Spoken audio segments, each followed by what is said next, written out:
በስመ አብ ወወልድ ወመንፈስ ቅዱስ አሃዱ አምላክ። ዝኸበርኩም ህዝበ እግዚአብሔር ነዚ ቅድስት ቤተ ክርስቲያን ትህቦ አገልግሎት ስራሕኹምን ጊዜኹምን ዕረፍትኹምን አወሃሂድኩም ብአንቃድዎን ብጥብዓትን ትከታተልዎ ዘለኹም ርኅሩሕ እግዚአብሔር ፈጣሪና አምላከ ቅዱሳን አበሳና በደልና ዕሽነትና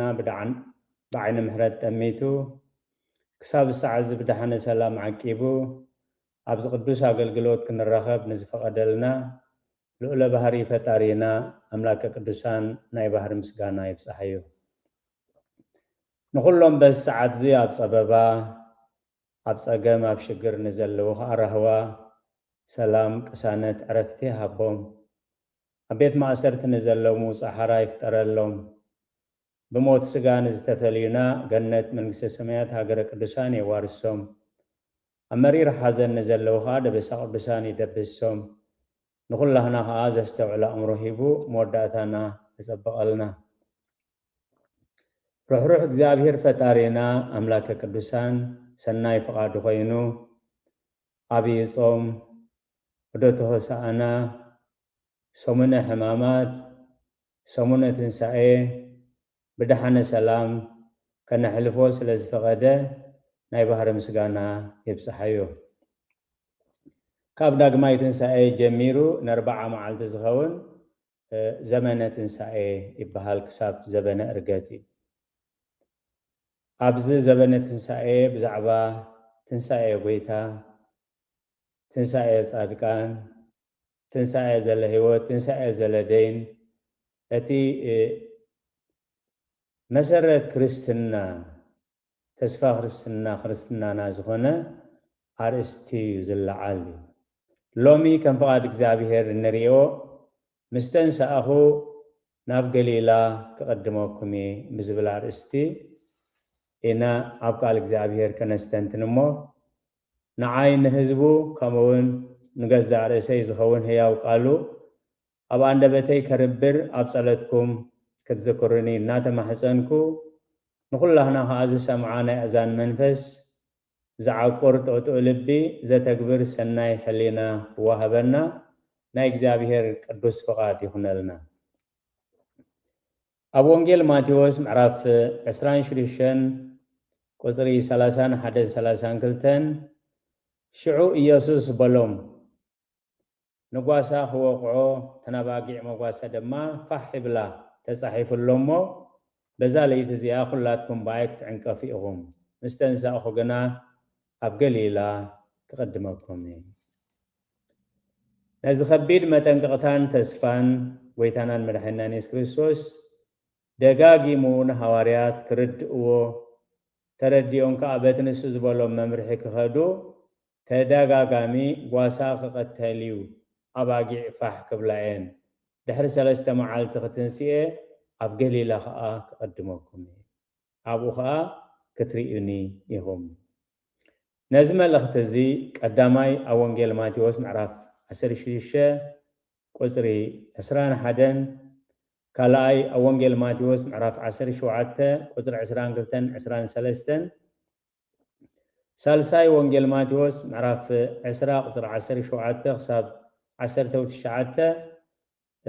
ኣብ መወዳእታ ከዓ ራብዓይ ኣብ ወንጌል ዮሃንስ ጥራይ ዝሕጂ ኣርእስቲ ገርናዮ ዘለና ምስ ተንሳእኹ ግና ናብ ገሊላ ክቐድመኩም እየ ዝብል 4 ግዜ ደጋጊሙ ነዚ መምርሒ እዚ ሂብዎም። ኣብዚ ርእስቲ እዚ ከም ፍቓድ እግዚአብሔር ንሪኦ ቀዳማይ ካብ ኢየሩሳሌም ንባሕሪ ገሊላ ኣዝዩ ርሑቕ ማለት 190 ኪሎ ሜትር እዩ። ንምንታይ ዕላማ እዩ ጎይታ ኣብ ኢየሩሳሌም ኣብቲ ከባቢ ዝተሰቕለሉ ብቲ ከባቢ ዝተንስኣሉ ክረኽቦም ዘይፈቐደ? ካልኣይ ትእዛዝ ጎይታ ኢየሱስ ክርስቶስ ንገሊላ ጉዕዞ ሃዋርያት ግና ናብ መቃብር እዩ።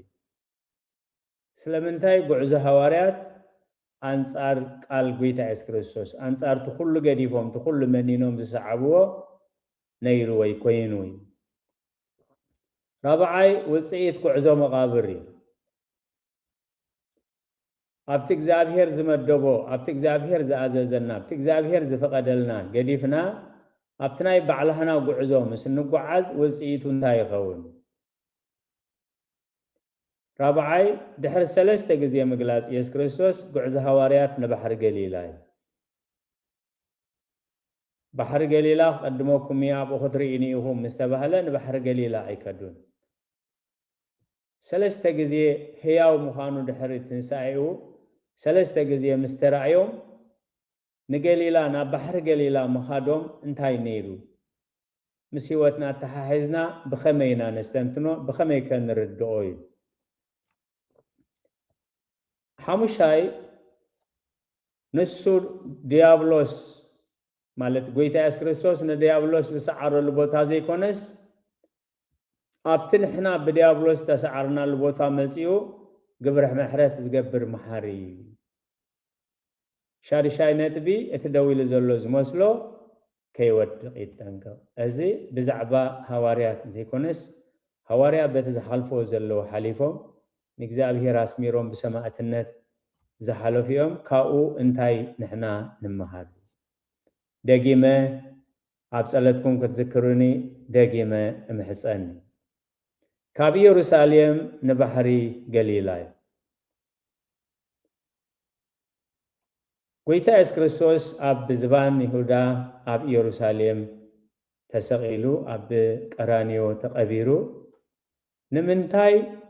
ኣብ ገሊላ ክረኽቦም ፈቂዱ? በዝሕ ግዜ ተናሕና ነዊሕ ዝመስለና ተናዓና ሕልኽላኽ ዝመስለና ኣምላኽ ኩሉ ዝከኣሎ እንድዩ ንምንታይ ከም ዝኮለል ኮይኑ ንምንታይ ክሳብ ሕጂ ዘይመለሰ ንምንታይ ብቐረባ ዘይኮነ ክንብል ንኽእል ኢና። ግን ቃል ኣምላኽ እንታይ ኢሉ ኣብ ትንቢት ኢሳያስ ምዕራፍ 55 ሓሳባተይ ካብ ሓሳባትኩም መገድታተይ ካብ መገድታትኩም ፍልዩ። ብቐንዱ ከዓ ጉዕዞ ነፍሲ ኣዝዩ ርሑቕ እዩ። ኣብ ቀዳማይ ነገሥት ምዕራፍ 19 ቁፅሪ 7 እቲ መልኣኽ እግዚአብሔር ከዓ መሊሱ ካልኣይ ሳዕ ነቕኒቑ ነዊሕ መገዲ ኣለካ እሞ ተንሲእካ ብላዕ እበን። ኤልያስ ኤልያስ ብላዕ እስመ ርሁቅ ፍኖትከ ነዊሕ ጉዕዞ ኣለካ። እቲ ዝተጓዕዞ ጉዕዞ ናይ 40 መዓልቲ ካብ እምባ ቄርሜሎስ ንባዕር ሻባዕ ጥራይ ዘይኮነስ ባሕሪ ዮርዳኖስ ሓሊፉ ናብ ሰማያት ዝጓዓዘሉ ናይ መወዳእታ ምድራዊ ሕብስቲ በሊዑ በቲ ሕብስቲ 40 መዓልትና 40 ለይትን ተጓዒዙ ሞት ከይጣዓመ ሓመድ ኣዳም ከይለበሰ ዝጓዓዞ ነዊሕ ዝኾነ ናይ ሰማያት ጉዕዞ መወዳእታ ዘይብሉ ናብራ ነዚ ረሓቐ ዝኽገልጽ ከሎ ሐዋርያ ቅዱስ ጳውሎስ ኣብ ዕብራውያን ምዕራፍ 11 ቁፅሪ 13 እዚኣቶም ኩሎም ነተን ተስፋታት ኣይረኸብወንን ግናኸ ካብ ርሑቕ ሪኦም ተሳለምወን ኣብዛ ምድሪ እዚኣ ኣጋይስን ስደተኛታትን ምዃኖም እናተኣመኑ ብእምነት ሞቱ። ስለዚ ጉዕዞ ክርስትና ጉዕዞ መንፈሳዊ ህይወት ኣዝዩ ዝተሓላለኸን ኣዝዩ ዝረሓቐን ምዃኑ ንኸረድእ እቲ ቀዳማይ ካልእ ብዙሕ ምስጢራት ኣለዎ ንገሊላ ምዃኑ ኣብ ቦትኡ ክንሪኦ ኢና እዩ። ካልኣይ ነጥቢ ትእዛዝ ጎይታ ኢየሱስ ክርስቶስ ንገሊላ ጉዕዞ ሐዋርያት ናብ መቃብር ብዙሕ ግዜ ብቃል ኣምላኽ ብመንፈስ ኣምላኽ ንጹር ዝኾነ መምርሒ ተዋሂቡና ፈሊጥና ብድፍረት ከይፈለጥና ብስሕብተት አንጻር ቃል እግዚአብሔር ንጓዓዘሉ ህይወት ቀሊል ነገር ኣይኮነን። ኣብ ወንጌል ዮሐንስ ምዕራፍ 10 ቁፅሪ 9 ሽዑ እቲ ቅድም ናብ መቃብር ዝመፀ ካልእ ወደ መዝሙር ድማ ኣተወ ነቲ ካብ ሙታን ክትንስኢ ግቡእ እዩ ዝብል ፅሑፍ ግና ኣየስተውዓልዎን ነበሩ እሞ ርእዩ ኣመነ። ነቲ ካብ ሙታን ክትንስዩ ዝብል ኣይተውዓልዎን። ስለዚ ነዚ ከስተውዕልዎ ነዚ ዝተውዒሎም ከዓ ጎይታ ድሕሪ 3 መዓልቲ ክትንስዩ ኣብ ገሊላ ከዓ ክንረኽቦ ኢና ኢሎም ክኸዱቶ ነይርዎም ምስጢር ትንሣኤ ሙታን ብግቡእ ክርድኦም ነይርዎም ሕጂ ቤተ ክርስቲያን ከዓ ክርስቶስ ተንሥአ ሙታን ብዓብዪ ኃይሊ ወስልጣን ኣሰሮ ለሰይጣን ኣግዓዞ ለኣዳም ሰላም እምይእዜሰ ይኩን ፍስሓ ወሰላም እናበለት ተዘከረና ብዛዕባ ትንሣኤ ኣይኮነን ናብቲ ዝተንስአ ክርስቶስ ክንጥምት ናብቲ ንሱ ዝበለና ጉዕዞ ከዓ ክንጓዓዝ ወንጌል ዮሐንስ ምዕራፍ 10:2 ስለዚ ንሳ ጎያ ናብ ስምዖን ጴጥሮስ ናብቲ ኢየሱስ ዘፍቀሮ ካልእ ወደ መዝሙሩን መዚያ ንጎይታና ካብ መቃብር ወሲዶሞ ኣበይ ከም ዘንበርዎ ኣይፈልጥን የበለቶም ጴጥሮስን እቲ ወደ መዝሙር እቲ ሓደ ወደ መዝሙርን ከዓ ናብኡ መፁ ናብቲ መቃብርን ከዱ ስለ ቃላቱ እግዚአብሔር ዝተመስገነ ይሁን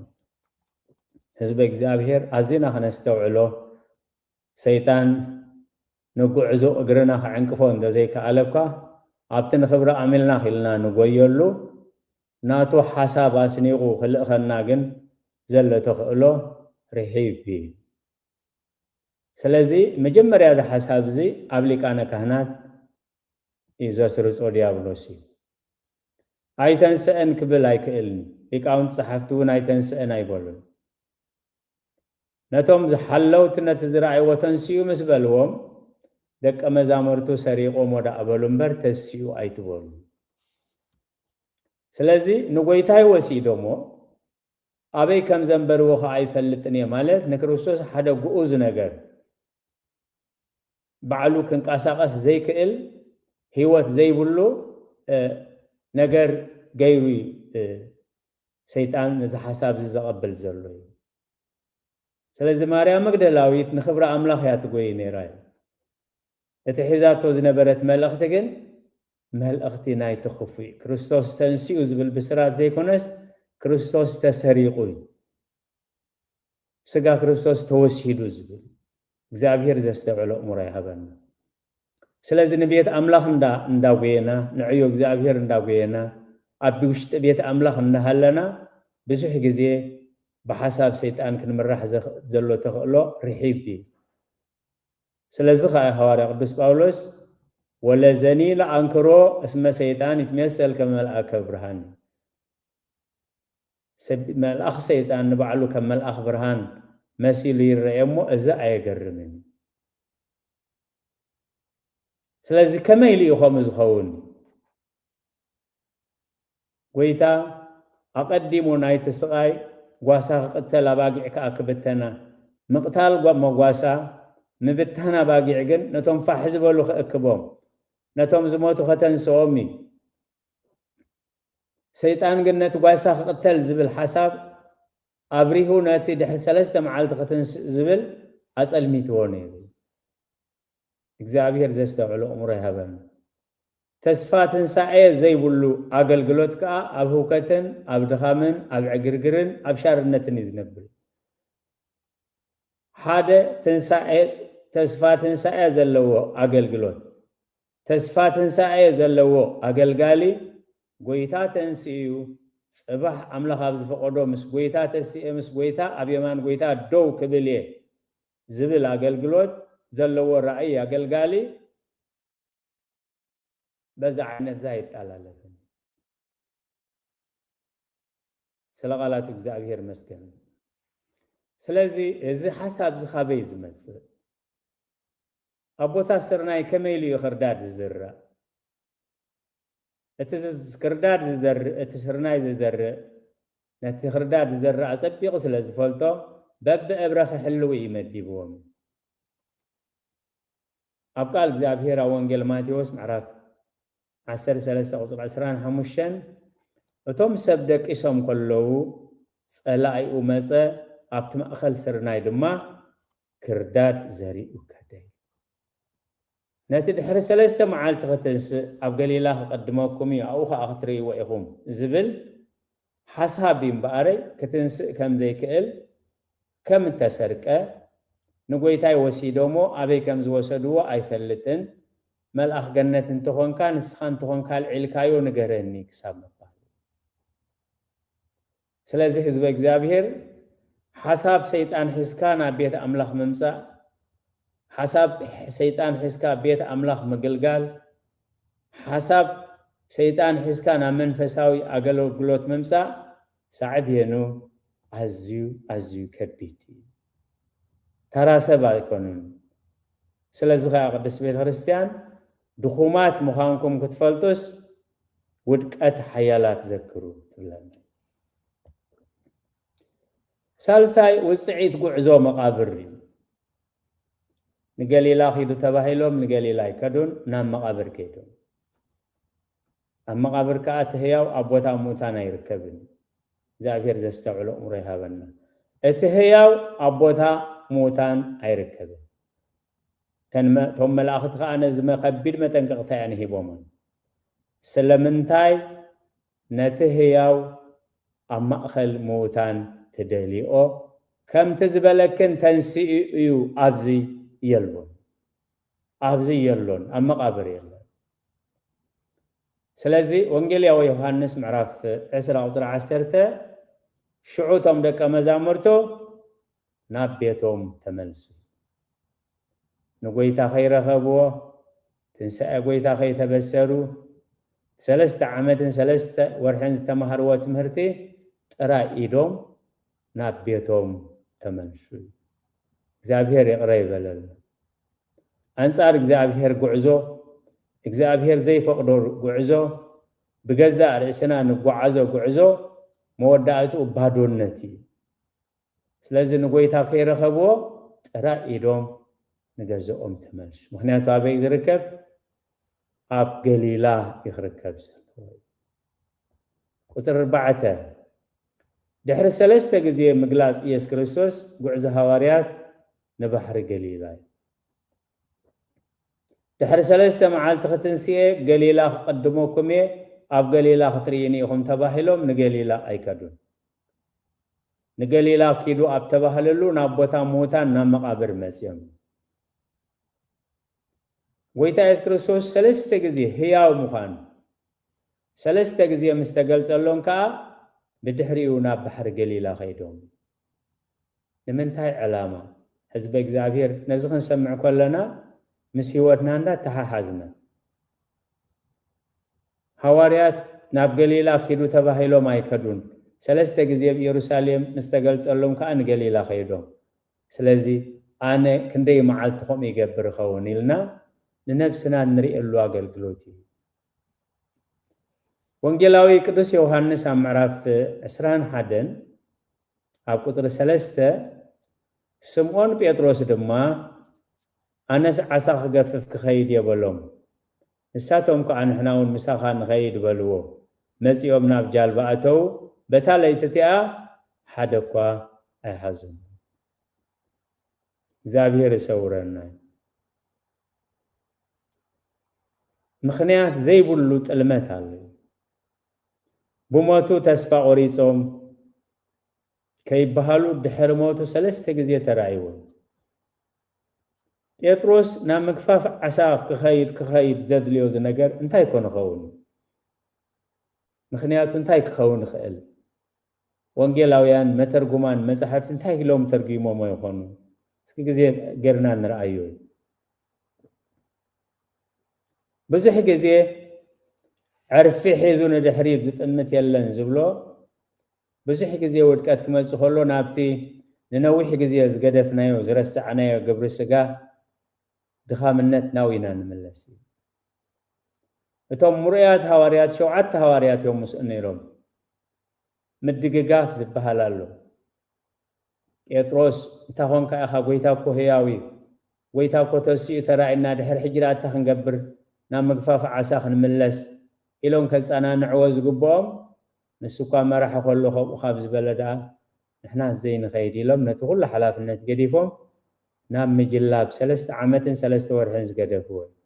እንታይ ተጻሒፉ ዘሎ በታለይተቲኣ ሓደኳ አይሃዙም ጎይታ ዘይብሉ ስራሕ ጎይታ ዘይብሉ ሞያ ጎይታ ዘይብሉ ውሳኔ ጎይታ ዘይብሉ ጻዕሪ መንፈሳዊ ኹን ስጋዊ كل بلاشي زابير زستوعلو أمره هبن حموشاي أب تقويتا أس كريستوس نديابلوس سعر اللبوتا زي كونس أب تنحنا بديابلوس تسعرنا اللبوتا مسيو قبر مدحان زقبر محاري وانجيل يوهانس معرف عسران حدن قطري 4-7 تزلو مدرمس وجهها إيوسوس أبغنغم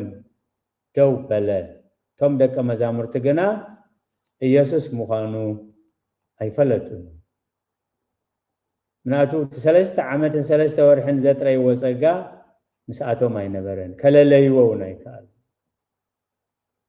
حساب قال انت داحسكا علامه املاخ قديفكا ناتك علامه انت داحسكا سماوي علامه قديفكا مدراوي علامه انت داحسكا اتناي مللاي عاقمي نادخمي زخي ኢየሱስ مخانو አይፈለጥኩን ኢየሱስ ደቀይ ገለዝ ብላ አደለኩም በለም ንሳቶም የብልናን ኢሎም መለሱ እትለውሃቱ እተአገላልጹ እተአጸዋውዑ እተተስፋውሃ ህቦይ ስለዚህ ሐዋርያ ቅዱስ ጳውሎስ ኣብ ኤፌሶን ምዕራፍ 4 ቁጥር 29 እትንሰማዓቱ ንበረኸት ዝኸውን ككم زدليو خا هنز زخيل سناي زربا دا تزاربون بر زيتكم زرباس كاب افكم هيسال وهرو بلبنا بعدان ሃይማኖት ويكون نغركم وبصغا وقسم بصيويل دق يزبل عدلكم كم ترى سب كم ترى حلافي كم ترى وهاب حدري تحت قبر دانا بزمسيهم انتخونكم دانا مغفاف عسى تمليسكم أنا دخوم حدر دي هيباكم مهبلين جن اتلوهاتو بمحرد هابتام زخونا أملاخي هوري قدس باولوس أب إفيسونا بصحافو معراف 3-4 ات بمحرد هابتام زخونا أملاخ جنا نحنا بقبرنا موتان كل ناس بتابع عزف قرنا عباي فقر غيرو مس كريستوس هيوان قبرنا ات بمحرد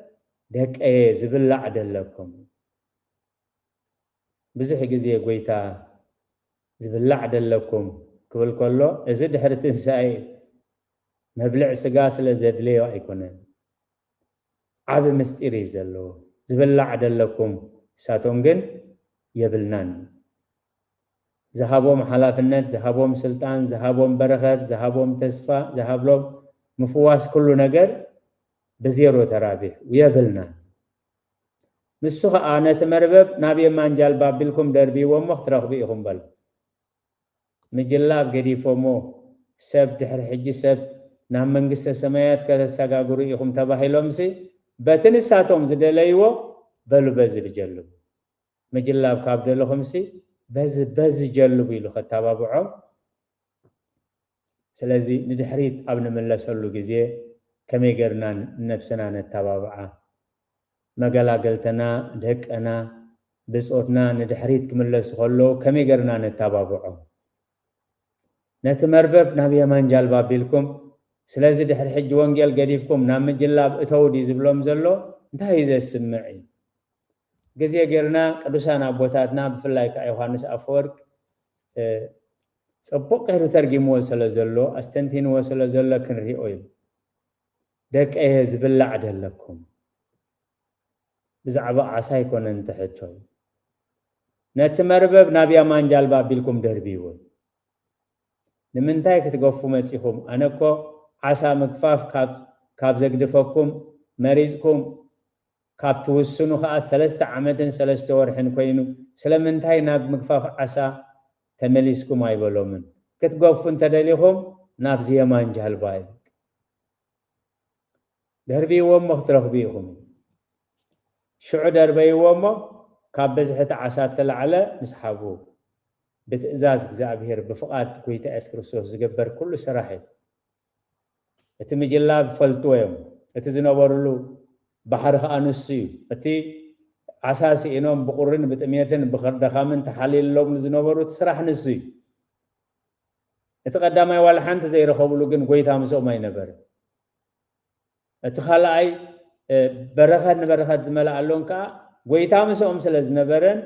نتسرحك بتأزاز قويتاي قبرو وسلزنبر سلازي قعزنا كله بتأزاز እግዚአብሔር بفؤاد እግዚአብሔር كم قال እግዚአብሔር كخو تنحنا صبغ نبلو تنحنا قنع نبلو تنحنا يتقم نبلو انصار قال እግዚአብሔር انصار تأزاز እግዚአብሔር تداخينو نابادونت يزوستنا شعو دربي ومو كابزحت عسى تلعله مسحاو سأل ابت قويتا زلو او برختال قطر شوعاته ወንጌል ዮሐንስ ምዕራፍ 11 ይናዘልና እቲ ኢየሱስ ዘፍቅሮ ወዶ መዝሙር ከአነ ጴጥሮስ ጎይታን በሪ ብሎ ስምዖን ጴጥሮስ ድማ ጎይታ ምዃኑ መስመዐ ጥራዩ ነበረሞ ክዳኑ ተዓጢቁ ናብ ባሕሪ ዘለለ እግዚአብሔር ይቅረይ በለል ጎይታ ክመጽእ ከሎ እቲ መፍትሕ መንግስተ ሰማያት ዝተዋህበ አንተ ኮክ ወዲበ ኮክ አሃንጻ ለቤተ ክርስቲያን ዝተባህለ ጴጥሮስ ዕራቁ ነበረ حجي بزعبا عرقان ناي بيتروس ايكونن ارستنا لومي انا نسخمن تزتوهبنا لبسه غرما تزتوهبنا لبسه طبب تزتوهبنا لبسه صدقي اتلبس توهبنا لبسه حقي اتلبس توهبنا لبسه فقري قديفنا طراينا طراي نفسنا نحلنالو كندينا نخون بيتروس غنا طروح نبره كل جزء قال እግዚአብሔር حنت حنتات وانتخن سفح ترغوم يزلو حواريات هيلليون ጴጥሮስ ካ ጥሩህ ነበረ ኣብ ኢዱ መፍታሕ ነበረ እቲ ንስኻና ይዘላለም ህይወት ቃል አለካ ኻባኻሞና በክን ከይድ ንሕናስ ክርስቶስ ወዲ ህያው አምላኽ ምዃንካ አይና አሚንና መጽናካ ኻባኻሞና በክን ከይድ ዝብል ሐሳብ ዝብል ጸጋ ዝብል በረኸት مسؤ አይነበረን ጴጥሮስ ገና ጥራይ ነበረ እግዚአብሔር ካብ ዕራቅ ምዃን ይሰውረን አብራ ዮሐንስ እንሆ ቀልጢፈ መጽአሉ ሓደ ከዕራቁ ከይከውን ንሓፍረቱ ከአሰባት ከይሪእወን እቲ ኸዳኑ ዝእርንብ ብጽኢ ስለቃላት እግዚአብሔር ዝተመስገነ ይሁን ስለዚህ ሻርሻይ ናይ መወዳእታ ነጥብና ትደውሉ ዘሎ ዝመስሎ ከይወድቕ ይጠንቀቅ እዘር እስቲ استنساخو غليلا قدموكم يزبل بزعبا تاريخ حواريات اورينا انت دا حليفنايو كاو زغدد ودقت يخمصي كاو تماهرنا كاو لبيمنا خمت قال املاح زبلنا تدويل زلو زمسلو كيودق يتنكر قداماي قرنطس معرف 10 قطر 10 حد حساب 33 حساب 10 خلته اذا كل ما لبم يكوني زبصحهم نعنات مودعتا زمانات نزركبناون نتكساس كخوننا يتصحف ስለዚህ تدويل زلو زمسلو كيودق يتنكر لومي أبيت خريستيان ስለዚህ መጻና مس أملاخ زلنا مسلنا هالي نبيت خريستيان كنمص خلنا حساب كريستوس بمريحنت منفس قدوس بمريحنت قالو بمريحنت حقون بمريحنت قانونون ندحنتنا ندحنت نفسنا نفق أملاخ كم زمصانا كنرغاغز ስለዚህ تدويل زلو زمسلو كيودق يتنكر ምክንያቱ ኤርሚያስ 4 ቁጥር 23 14 እንታይ ዘሎ ጥበበኛ በጥበቡ አይተሐበን ኃያል ከአብ ኃይሉ አይተሐበን ሀብታውን በሀብቱ አይተሐበን በዚህ ጊዜ ጴጥሮስ ዋላ ሁሉም ተኻሓዱ አነ ግን ምሳኸ አዝመውት እንዳበለ ከመካህ ኮሎ ከዕበ ኮሎ እዚ ተምከህት ዝኻ ናብ ከቢድ ውድቀት ከም ዘብጽሖ በድሕሪው ብንስሓተን ሲዩ ሳልሳይ ጊዜ ክርስቶስ ተገሊጹልዩ ናብ ምግፋፍ ዓሳ ዝምለስ ዝሕበን ስዚ ዝባህ ዘበለንሞ ኣነ ኣብ ምድሪ ምሕረትን ፍርድን ጽድቅን ዝገብር እግዚአብሔር ምዃነይ ብምስተውዓልን ብምፍላጡ እንዳ ይተሐበን ይብል እግዚአብሔር ኣብ ቀዳማይ ቆሮንቶስ ምዕራፍ 1 ቁጥሪ 27 ክሳብ 29 ኣምላኽ ገናነቶም ጠቢባን ምእንቲ ክሕፍርሲ نعشنت زعلم زي أحريه نتوم برتعات نحن تخفركا أملاخ نتدخام زعلم زي أحريه سجاز لب زبلب كرم أملاخ ما أنت خي مكحون أملاخ نتا أنا قلئ زبل كنتم أنت خجبر نتبع على من حسرون زخانة حاري سلقالات بزاجهر استمسكني هون مستنسى أخو جنا قليلا تقدمكم المقابر يكونن أب كراني يكونن أب يروساليم يكونن أب زبان يهودا يكونن أب بحر قليلا كبابيت أبرياد بحر أبريادوس أو تترخبوني سلقالات بزاجهر استمسكني هون أزي ناي زمانة ساعة قدامي أرستنا إيو من البعد دحري لكم نابزا قلقلوز مساهم قدامي كاب يروساليم نبحر قليلا أستاد 190 كيلومتر سلمنتاي ويتانا نمدحنا نيس كريستوس مستنسأ نمجمريا غزي أب قليلا كرخبو ممرحي هيبو كريئوه كالا تأزاز ويتا إس كريستوس نقليلا قعزة حواريات قلنا مقابر سلمنتاي قعزونا كل غزي انصار قال እግዚአብሔር ዝኸውን አንጻር መሪሕነት መንፈስ ቅዱስ ዝኸውን አንጻር ጥቅምናን ክብረትናን ዝኸውን ስለምንታይ ይኾም ዝኸውን ኣብ መዓልታዊ ህይወትና ሳልሳይ ውጽኢት ጉዕዞ መቃብር ነቲ ህያው ኣብ ቦታ ሙታን እንድሕር ደሊናዮ ናብቲ እግዚአብሔር ዝበለና ኸይድና ገዲፍና ናብቲ ርእስና ዝበለና እንተዳ ኸይድና ባዶነት ጥራይድና ኢና ንመለስ ወላ ሓንቲ ንረኽቦ ነገር ጥራ ኢዶም ናብ ቤቶም ተመልሱ መቃብር በፂሖም መጋንዝ ሪኦም ኣብዚ የለን ተባሂሎም ተመልሱ ራብዓይ ድሕሪ 3 ግዜ ምግላጽ ጎይታ ኢየሱስ ክርስቶስ ጉዕዞ ሐዋርያት ንባሕሪ ገሊላ ኺዱ ተባሂሎም ኣይከዱን 3 ግዜ ምስ ተገልጸሎም ጎይታ ኢየሱስ ክርስቶስ ግን ንባሕሪ ገሊላ ኺዱ ስለዚህ ኸ ጎይታ ኢየሱስ ክርስቶስ ኣብ ገሊላ ክረኽበኩም ማለት ኣብቲ ሓላፍነቶም ገዲፎም ናብቲ ቀደም ዝገደፍዎ ውድቀት ናብ ምግፋፍ ዓሳ ኣብ ዝኸድሉ ኣብኡ ኸይዱ ይኽተስኦም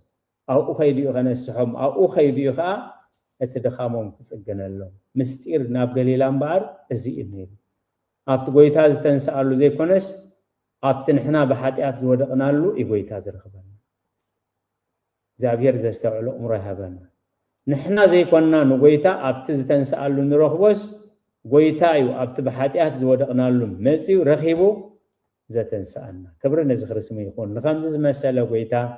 ንኸምዚ ዝመሰለ ተበጃዊ ንኸምዚ ዝመሰለ መድሓኒ ኢና ነምልኽ ሓሙሻይ ጎይታ ኢየሱስ ክርስቶስ ንዲያብሎስ ኣብ ዝሰዓረሉ ቦታ ዘይኮነስ ኣብቲ ንሕና ብዲያብሎስ ዝተሰዓርናሉ ቦታ መጺኡ ግብሪ ምድሓን ዝገብር መሓሪ ናይ መወዳእታ ከዓ ትደው ኢሉ ዘሎ ዝመስሎ ከይወድቕ ይጠንቀቕ ስለዚ ዝኸበርኩም ህዝበ እግዚአብሔር ንቃል እግዚአብሔር ብህድኣትን ብኣንቃዕድውን ስለ ዝተኸታተልኩሞ ኣብ ትገብርዎ ጸሎት ኩሉ እግዚአብሔር ይስማዓኹም ንሕና እንተለና እግዚአብሔር ከዓ እንተፈቐደ ኣብዚ ዘመን ዝመጽእ ናይ ኣገልግሎት ክፍለ ኣገልግሎትና ሞትና ንሞቱ ክመስል ስለዚ ክርስቶስ ተንስኡ ንሕና እንደዘይተንስኢና ክርስቶስ ተንስኡ ንሕና ምስ ክርስቶስ እንደዘይተንስኢና ምስ ካልእ ኢና ክንተንስእ ምስ ካልእ ምትንሳእ ከዓ ትንሳኤ ዘለደይኒ ስለዚ ከመይ ገይሩ ከመይ ገርና ኢና ምስ ክርስቶስ እንተንስእ ምስ ክርስቶስ ከም ዝተንሳእና ከመይ ገርና ኢና ነረጋግጽ ይኸውን ደኾን ከምኡ ደኾን ይኸውን ኣይኮነን እንረጋግጸሉ እቲ ቃል ሎሚ ኣብ ኣፍካን ኣብ ልብኻን ቀረበኻ እዩ ባሕሪ ተሳጊሩ ዘምጻለይ መን እዩ ኣይትበል ቃል ኣምላኽ ስለዚ ንሕና እንተለና ኣምላኽ ከዓ እንተፈቐዶ ትንሳኤና ንትንሳኤ ጎይታ ክመስል ኣብ ትንሳኤ ክንሓብሮ ኣብ ትንሳኤ ጻድቃን ትንሳኤ ዘለ ህይወት ተኻፈልቲ ክንከውን ከም ክርስቲያን ተስፋና ተስፋ ትንሳኤ እሞ ንሕና ሃሊና ጎይታ ፈቒዱ ኣብ ዝመጽእ ናይ ኣገልግሎት ክፍልና ክንራኸብ ናይ እግዚአብሔር ቅዱስ ፈቃድ ይኹነልና ጸጋ ጎይታናን መድሓኒናን ኢየሱስ ክርስቶስን ፍቕሪ ኣምላኽን ሕብረት መንፈስ ቅዱስን ኣብ ጽርሐ ጽዮን ኣብ ልዕሊ ቅዱሳን ኣቦታትና ሐዋርያት ከም ዝወረደ ሕጂ እውን ኣብ ልዕለይን ኣብ ልዕሊ ኩልኹምን ዕፅፍን ድርብን ኮይኑ ይረድ ስለ ቃላቱ እግዚአብሔር ዝተመስገነ ይኹን